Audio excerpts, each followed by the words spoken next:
எந்த HCF LCM topic அதில் first question, எந்த சிறிய எண்ணுடன் 3ஐ கூட்டினால் அது 10, 12, 14 மற்றும் 16 ஆல் வகுபடும். எந்த சிறிய எண்ணுடன் 3ஐ கூட்டினால் அது 10, 12, 14 மற்றும் 16 ஆல் வகுபடும். ஓகேங்களா? ரைட்டு.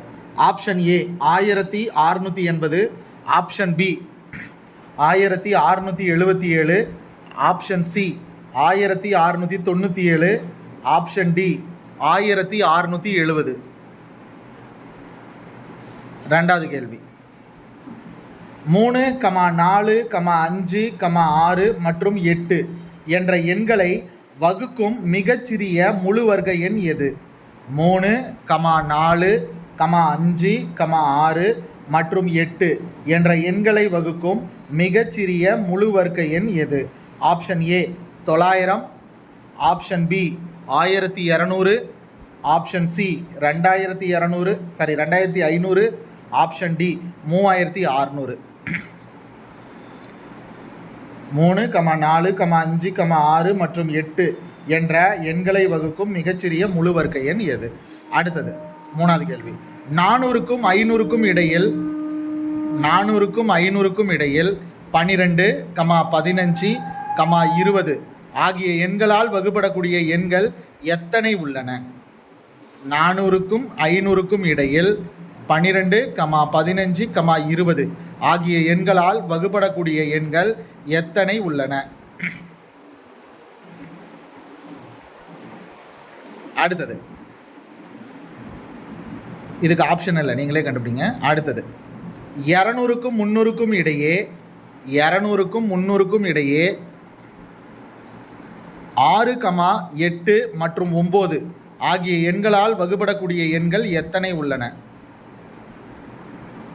இது குரூப் 4 கொஸ்டின். 200க்கும் 300க்கும் இடையே 6, 8 மற்றும் 9 ஆகிய எண்களால் வகுப்படக்கூடிய எண்கள் எத்தனை உள்ளன? அடுத்தது ஐந்தாவது கேள்வி, 4 இலக்க எண் ஒன்றை வகுக்கும் போது மீதி முறையே 12, 18, 21 மற்றும் 28 தருகின்ற மிகப்பெரிய எண் எது? 4 இலக்க எண் ஒன்றை வகுக்கும் போது மீதி முறையே 12, 18, 21 மற்றும் 28 தருகின்ற மிகப்பெரிய எண் எது?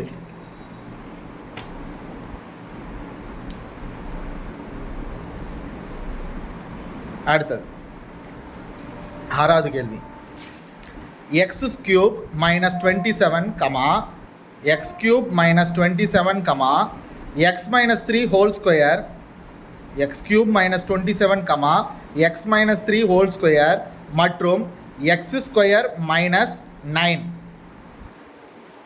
HCF மற்றும் LCM காண்க.